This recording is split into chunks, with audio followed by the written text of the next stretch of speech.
Plus de 119 milliards de dirhams, c'est la somme faramineuse que l'économie de Dubaï a générée en un seul trimestre. Et de l'autre côté de cette porte vitrée, le bitume fond sous une chaleur écrasante de 45 degrés Celsius. Deux chiffres vertigineux pour deux réalités que tout oppose. D'un côté, nous observons la machine de service la plus luxueuse de la planète, de l'autre, les limites biologiques les plus impitoyables de la nature. Aujourd'hui, vous et moi allons passer derrière ce décor de lumière tamisée, de parfums coûteux et de couloirs climatisés à l'infini, pour comprendre ce qui s'y cache réellement. De l'autre côté de la vitre s'alignent des motos de livraison. La sueur trempe les uniformes de travailleurs naviguant sans cesse entre ces deux mondes que tout sépare. Un pas en arrière, et vous retrouvez le confort, oubliant l'enfer extérieur. Mais l'économie de Dubaï ne peut pas oublier. Ce système titanesque doit climatiser chaque chambre d'hôtel, chaque supermarché, chaque voiture et chaque terminal d'aéroport pour préserver l'expérience de dizaines de millions de touristes. La vraie question n'est pas seulement de savoir s'il fait chaud, c'est de découvrir qui paie réellement le prix fort, en argent, en effort et en temps, pour maintenir cette fraîcheur absolue. Mon but ici n'est pas de nier la grandeur de Dubaï ou sa réussite financière insolente. En tant que journaliste, je suis là pour disséquer comment cette chaleur extrême est en train de déformer et de remodeler toute une économie, des conditions de travail au coût opérationnel. Si vous pensez encore que la climatisation est un simple gadget de confort, restez avec moi jusqu'au bout, car ici, la fraîcheur est littéralement l'élément vital qui maintient ce système sous perfusion.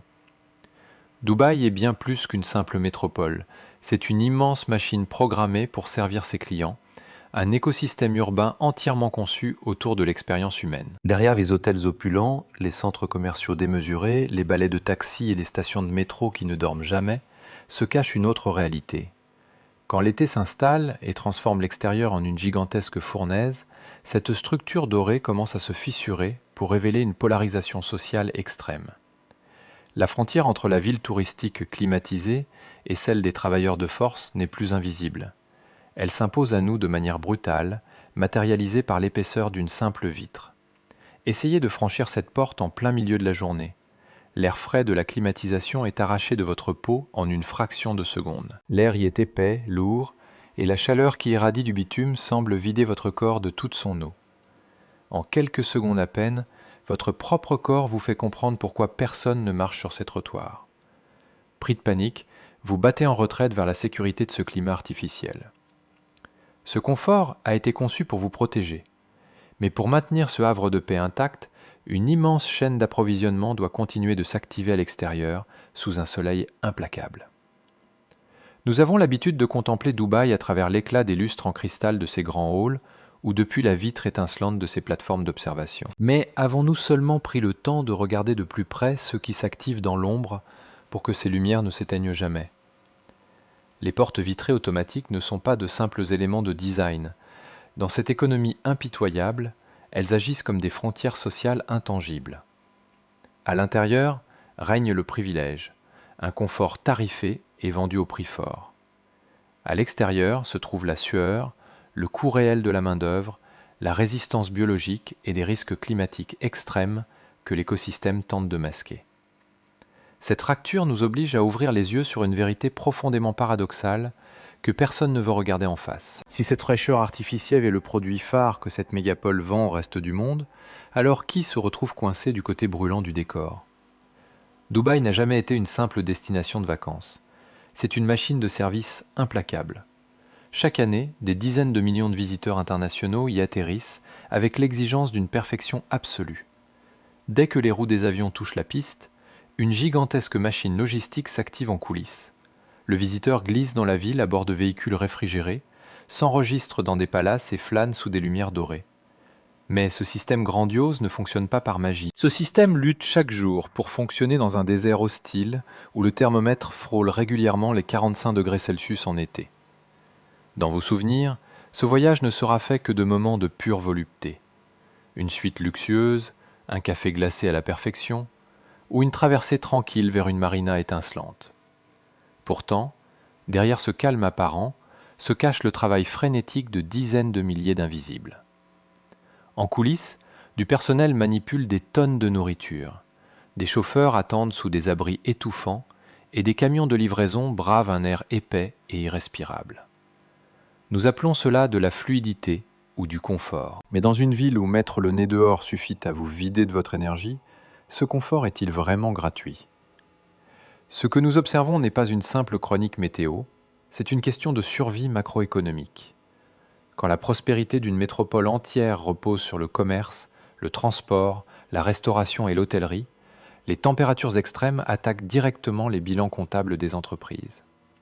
Cette chaleur pousse les coûts d'électricité vers des sommets historiques, fragilise les réseaux logistiques du dernier kilomètre, détruit la productivité des travailleurs et force la réorganisation complète des horaires de travail. Chaque fraction de degré supplémentaire engloutit des millions de dollars en coûts cachés, simplement pour éviter que la machine ne s'effondre. Si Dubaï est cette formidable mécanique conçue pour tourner sans relâche, que se passe-t-il lorsque la morsure du désert commence à s'infiltrer dans ses rouages les plus infimes ? De la mi-juin à la mi-septembre, le gouvernement impose une règle stricte et incontournable, la pause de la mi-journée. Quand le mercure dépasse les 46 degrés Celsius dehors, travailler sous le soleil n'est plus un simple risque professionnel ordinaire, c'est une question de survie biologique pure et simple. C'est la limite absolue de ce que le corps humain peut endurer. Ce fait n'est pas anodin. Il prouve que le climat extrême s'est imposé jusque dans les conseils d'administration des multinationales, arrachant au système économique le contrôle du temps de travail. Dehors, sous des abris de fortune, les bouteilles d'eau des ouvriers chauffent en quelques minutes comme si elles sortaient d'une bouilloire. Si vous observez les grandes avenues à midi, vous n'y verrez qu'un silence de mort. Pas un passant, pas un bruit de chantier. Mais attention, ce calme plat ne signifie pas que le travail s'est volatilisé par enchantement. Cette charge de travail colossale est simplement arrachée aux heures de jour pour être repoussée dans l'ombre.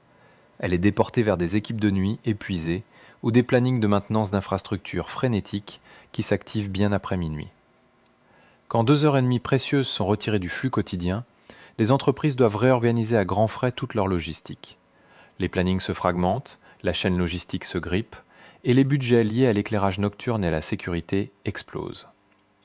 Les rapports financiers parlent pudiquement d'adaptation flexible.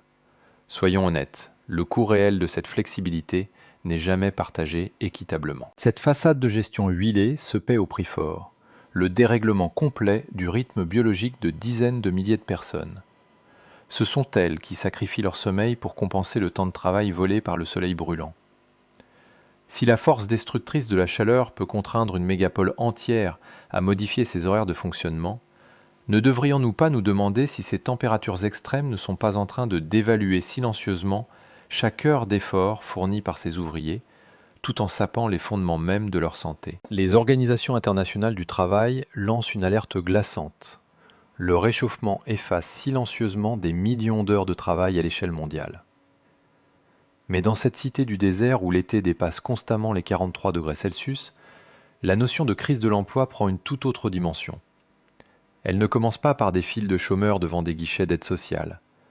Elle débute par des respirations coupées et des corps à bout de force. La crise s'installe quand une tâche banale devient soudainement dangereuse, lente et hors de prix à réaliser. Regardez-y de plus près. Vous et moi nous plaignons parfois d'un taxi en retard de quelques minutes, ou d'un plat livré tiède et ramolli. Nous nous agaçons du regard fatigué d'un serveur. Pourtant, derrière ces désagréments insignifiants se cache une machine économique mise à genoux par la canicule. Le corps humain n'est pas conçu pour être performant à 46 degrés Celsius. Le rythme de travail ralentit inévitablement et les pauses nécessaires pour éviter le choc thermique doivent être prolongées. Pour maintenir la cadence, les patrons doivent dépenser plus d'argent et embaucher davantage, juste pour compenser la perte de productivité. Nous mesurons la santé du marché au nombre d'emplois créés, mais nous oublions délibérément d'évaluer la souffrance physique requise pour les occuper. La réalité de cette crise, c'est l'explosion des frais de protection, les risques sanitaires majeurs et une division brutale de la population. D'un côté, une classe privilégiée vit à l'abri de l'air climatisé, de l'autre, des travailleurs subissent de plein fouet une atmosphère brûlante. C'est le même système économique, mais les risques physiologiques sont entièrement concentrés sur ceux qui n'ont aucun moyen de négocier leurs conditions de travail. Une heure de labeur en extérieur exige aujourd'hui une débauche d'énergie insensée, épuisant les organismes et vidant les réserves d'eau corporelle des ouvriers, simplement pour maintenir les standards de la ville. Pourtant, Leurs salaires ne sont jamais réévalués en fonction de cette pénibilité extrême.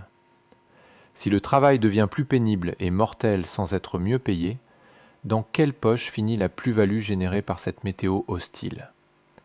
Dans l'industrie sans fumée de cette oasis de béton, les complexes hôteliers de luxe ont cessé depuis bien longtemps d'être de simples havres pour passer la nuit. Lorsque l'été s'installe et que le thermomètre extérieur franchit allègrement la barre des 110 degrés Fahrenheit, ce que ces complexes hôteliers de luxe vendent réellement à leurs clients n'est rien d'autre qu'un écosystème méticuleusement sous contrôle. C'est un microclimat artificiel où la température, la lumière, les parfums et même la pureté de l'air sont entièrement calibrés. Mais pour préserver cette oasis parfaite, une machine colossale doit s'activer frénétiquement dans l'ombre des sous-sols. Vous franchissez le hall d'entrée et une brise fraîche caresse instantanément votre peau. Vous commandez un festin directement dans votre lit, réglez la climatisation et grimpez dans une navette privée qui vous attend, moteur tournant, juste devant la porte-tambour. Tout s'enchaîne de manière si fluide, si naturelle et si élégante que vous finissez presque par croire que cette perfection va de soi. Pourtant, caché derrière les façades, un autre monde s'active. Vous ne voyez pas les tonnes de nourriture déchargées sous une chaleur écrasante. Vous n'entendez pas le bip assourdissant des chariots élévateurs, ni le rythme étouffant des blanchisseries industrielles. Plus les clients s'enferment pour fuir la canicule, plus la pression sur la logistique invisible devient insoutenable. D'un point de vue économique, la saison estivale ne fait pas que ruiner l'expérience en plein air. Elle restructure en profondeur toute la facture d'exploitation de l'industrie hôtelière. À mesure que les piscines extérieures et les plages privées perdent leur attrait durant la journée, toute la demande des consommateurs se retrouve brutalement comprimée dans des espaces clos. Les entreprises subissent alors une usure sans précédent de leurs équipements, des factures d'énergie astronomiques pour maintenir une température constante de 68 degrés Fahrenheit et une hausse vertigineuse des coûts de personnel technique et de logistique interne. Les rapports financiers trimestriels finiront par refléter fidèlement la brutalité de ces charges cachées, une réalité économique invisible que les brochures publicitaires rutilantes se gardent bien de mentionner. Nous aimons faire l'éloge du dévouement absolu des services de luxe, mais cette perfection de façade masque une réalité implacable. Si chaque hôtel de cette métropole vend essentiellement un climat artificiel à heure de prix, où se cache la véritable facture de ce confort ? Dans cette cité du désert où les températures estivales menacent constamment de franchir la barre fatidique des 115 degrés Fahrenheit, la notion même de survie commerciale a changé de dimension. La climatisation n'est plus ce simple boîtier rectangulaire discret fixé au mur d'une chambre, elle est devenue un enjeu de survie systémique. Elle s'est métamorphosée en un réseau d'infrastructures gigantesques, un véritable système circulatoire artificiel qui injecte la vie dans toute l'économie des services. Sans ce flux ininterrompu d'air frais qui tombe des plafonds, les centres commerciaux opulents perdraient instantanément des dizaines de milliers de clients. Les restaurants gastronomiques verraient leurs revenus s'effondrer. Les gratte-ciel de verre se transformeraient en incubateurs étouffants. Et le hub aérien le plus fréquenté de la planète devrait s'arrêter en quelques heures. Pourtant, vous vous promenez tranquillement dans ces galeries animées, l'esprit léger. Mais ce bien-être n'a rien de naturel. Il est fabriqué, maintenu et distribué par des milliers de tonnes de machines lourdes qui grondent au-dessus de nos têtes. Refroidir une telle jungle urbaine exige une consommation d'énergie phénoménale. Cela engendre des factures d'électricité colossales, des budgets de maintenance pharaoniques et nécessite une armée de techniciens d'astreinte nuit et jour. Dans cette ville, d'immenses centrales de refroidissement pompent quotidiennement des millions de litres d'eau glacée sous terre. C'est un empire industriel érigé uniquement pour contrer la tyrannie du soleil, loin de l'image d'un simple confort moderne. Ici, la fraîcheur est en réalité une taxe invisible, profondément ancrée dans les rouages mêmes de l'économie. Cet impôt masqué est méticuleusement calculé et répercuté sur le prix du mètre carré commercial, sur le tarif de chaque nuitée d'hôtel, sur les transports et sur les marges de chaque service. En parallèle, cette lutte a donné naissance à de nouveaux écosystèmes professionnels. Des spécialistes en optimisation énergétique aux ingénieurs en génie climatique, en passant par des urbanistes qui tentent de redessiner l'architecture de la ville pour faire face à des rayonnements thermiques de plus en plus destructeurs. Le frais est devenu un prérequis absolu, un droit de passage obligatoire pour que la consommation puisse se poursuivre. Mais alors que les limites de la nature sont constamment repoussées par des vagues de chaleur extrêmes, une question se pose. Comment la canicule manipule-t-elle silencieusement cette immense économie des services lorsque le thermomètre dépasse les 115 degrés Fahrenheit? Dans cette mégapole, la distance ne se mesure plus en kilomètres ou en minutes, mais en limite de résistance physique. Les piétons ont disparu. Dehors, la vie est une épreuve physiologique et pourtant, l'écosystème de consommation tient bon. Cet empire est sauvé par un unique pont de connexion, le réseau de livraison du dernier kilomètre. Installé confortablement dans votre appartement climatisé, vous faites glisser votre doigt sur un écran en observant un point lumineux avancé. Vous lisez le compte à rebours, mais vous ne ressentez pas la chaleur étouffante qui irradie du moteur, ni l'atmosphère asphyxiante des parkings en plein soleil.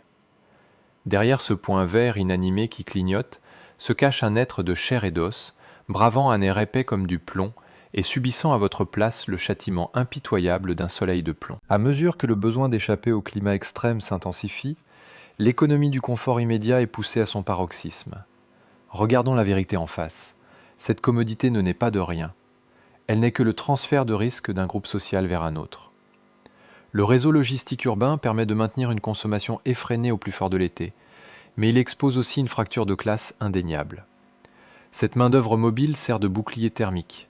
Sans toit fixe, ces travailleurs affrontent le risque d'épuisement par la chaleur sur le bitume brûlant, tandis que leurs droits fondamentaux s'effacent devant les marges de profit. Nous habillons volontiers ce système de termes flatteurs comme livraison express ou confort absolu. Mais si le privilège d'échapper à la chaleur consiste simplement à payer pour rejeter des radiations dévastatrices sur une classe ouvrière précarisée, quelle injustice cette économie cache-t-elle réellement ? Le paysage touristique de cette mégapole ne se limite pas à ses centres commerciaux ultramodernes et fermés. Les plages animées de JBR, les marinas luxueuses et les expéditions sauvages dans le désert constituent l'âme même des vacances ici, du moins en apparence. Pourtant, lorsque le thermomètre franchit la barre impitoyable des 115 degrés Fahrenheit, la notion même d'heure d'ouverture vole en éclats. Le tourisme de plein air ne meurt pas en été, il est simplement écrasé et banni des heures de jour par une nature hostile. Vous pouvez certes dîner en amoureux sur un toit terrasse, parcourir les dunes à vélo ou flâner sous les palmiers, mais les règles du jeu ont changé de manière drastique. Vous n'êtes désormais autorisé à vivre ces expériences que lors des rares instants de répit où la nature décide enfin de desserrer son étreinte. Toute l'industrie des loisirs de plein air se voit privée de son autonomie. Les activités rentables sont comprimées dans un créneau horaire extrêmement étroit, quelques heures à l'aube ou bien après le coucher du soleil. Financièrement, cette réduction drastique du temps disponible révèle une vérité cruelle. Si le soleil fait fuir la clientèle, il ne fait pas évaporer les loyers exorbitants, ne gèle pas la masse salariale et ne réduit pas les factures d'entretien. Quand le temps d'exploitation passe de 15 heures à seulement quelques heures de nuit, un processus d'élimination impitoyable s'enclenche. Les multinationales puissantes n'hésitent pas à dépenser des millions de dollars pour ériger des abris mécaniques et installer des brumisateurs industriels afin de recréer un microclimat sur les plages. Mais pour les petits investisseurs, dont les marges de profit sont déjà étouffées par les charges fixes, il ne reste qu'à replier à contre-cœur les tables et les chaises et regarder leurs revenus fondre au soleil. Nous nous émerveillons souvent devant la multitude de destinations magiques que propose cette ville spectaculaire, oubliant que ce paradis n'est pas accessible à tous de la même façon. Face à la fureur du climat extrême, la véritable question à poser est la suivante. Combien d'heures par jour ces magnifiques destinations sont-elles réellement exploitables pour les clients? Et s'il ne reste que quelques heures pour générer de la trésorerie, qui aura les reins assez solides pour payer le prix astronomique de l'adaptation au changement climatique? Une chaleur frôlant les 120 degrés Fahrenheit ne détruit pas seulement la résistance physique, elle agit comme un puissant catalyseur macroéconomique, fracturant silencieusement le marché du travail en deux mondes opposés. Dans cette économie, des sommes colossales se déversent dans les poches de ceux qui conçoivent les défenses thermiques. Gestionnaires d'énergie, ingénieurs en urbanisme résilient et entreprises gérant les réseaux souterrains de refroidissement. Vous levez les yeux et vous contemplez une ville intelligente, parée de verres réfléchissants, orchestrée à la perfection par des algorithmes et de l'intelligence artificielle. Pourtant, derrière la perfection clinique de ces écrans à cristaux liquides, des êtres humains en chair et en os restent exposés aux pires radiations thermiques sous un ciel sans nuages. Une fracture sociale invisible, mais d'une cruauté inouïe, se dessine sous nos yeux. Une élite grassement payée contrôle le climat depuis des bureaux climatisés, tandis que les autres n'ont d'autre choix que d'affronter l'enfer extérieur en comptant sur leur seule résistance biologique. Cette polarisation dépasse largement le cadre de cette métropole du désert. Elle préfigure notre avenir commun sur une planète en surchauffe. Désormais, chaque entreprise doit redéfinir sa gestion du personnel. Le travail en extérieur ne peut plus se négocier avec un simple salaire. Il exige de repenser le coût humain. Pour survivre, l'effort humain doit être compensé par de l'ombre, de l'eau à volonté et le droit de dire stop quand le corps s'effondre. En tant que journaliste, je refuse de fermer les yeux. La vraie valeur d'une économie ne se mesure plus à la hauteur de ses gratte-ciel, mais à sa capacité à chiffrer l'usure physique de ses travailleurs. Nous célébrons l'émergence de ces oasis de béton comme le sommet du progrès humain. Mais de quel progrès parle-t-on, quand les bénéficiaires du luxe et les forçats du soleil ne se croisent jamais? Aujourd'hui, alors que le climat dicte les lois du marché, posez-vous la question avec moi. Qui paiera pour rester au frais? Et qui paiera de sa vie? Et qui devra serrer les dents sous cette chaleur de plomb? Mes enquêtes sur le terrain le montrent, Dubaï n'est pas un modèle en échec. C'est tout le contraire. Elle incarne la preuve la plus frappante de l'orgueil humain face à une nature hostile. Forte de capitaux colossaux, de technologies de pointe et d'infrastructures ultramodernes, cette mégapole du désert joue un rôle historique. Elle est devenue le plus grand laboratoire mondial de l'économie climatique. Pourtant, le véritable défi qui attend la cité aujourd'hui ne consiste pas à ériger une énième tour défiant les nuages, mais à résoudre une crise humaine bien plus profonde et invisible. Le véritable enjeu est de prouver qu'une gigantesque machine de service peut s'adapter à des conditions naturelles dévastatrices, sans broyer les travailleurs situés au bas de la pyramide. Alors que les températures mondiales franchissent des seuils critiques, les futures mégapoles ne rivaliseront plus sur la taille de leurs centres commerciaux ou la démesure de leurs aéroports. La compétition de demain portera sur la création d'espaces ombragés, la réduction des coûts de climatisation et la protection des vies humaines dans la rue. C'est ici même que se joue ce terrible paradoxe sous nos yeux. Plus la ville brille, plus les touristes affluent, et plus cette immense machine à service s'emballe frénétiquement. Mais quand l'engrenage s'accélère, la pression sur ceux qui triment dehors, loin de la climatisation, devient insoutenable. Vous repartirez peut-être d'ici avec des photos spectaculaires plein votre téléphone, des souvenirs de suites luxueuses et fraîches. Pourtant, si nous prenons un peu de recul pour regarder au-delà de cette vitrine impeccable, une vérité glaciale apparaît derrière les portes automatiques. L'admiration pour les bâtisseurs de cet empire de sable doit s'effacer devant une urgence absolue. Dans un monde qui brûle, la grandeur doit se mesurer autrement. La question cruciale de notre époque n'est plus de savoir jusqu'où peut aller le luxe d'une ville, mais comment cette cité traite ceux qui l'ont construite de leurs mains. Si la fraîcheur artificielle est le seul rempart contre l'effondrement de cette économie, qui continuera à verser son sang et sa sueur pour la maintenir froide, et surtout, comment seront-ils protégés?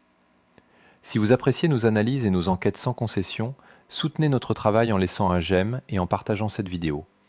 Abonnez-vous à la chaîne et activez les notifications pour ne manquer aucune de nos prochaines investigations économiques approfondies.